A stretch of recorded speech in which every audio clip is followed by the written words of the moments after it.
বিজ্ঞান নগরী science city আমরা এসেছি ঘুরতে।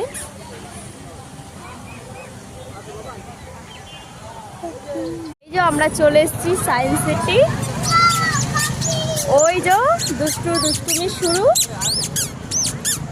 দেখো নিজের মতো করে এদিকে ঢুকে পড়েছি 3D শো দেখার জন্য।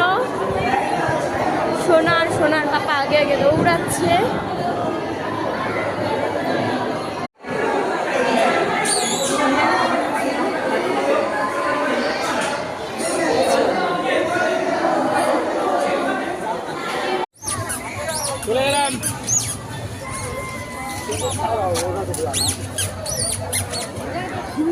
কোনো ভয় নেই, একা একা ভিড়ের মধ্যে কেমন আনন্দ উঠেছে। বাজাও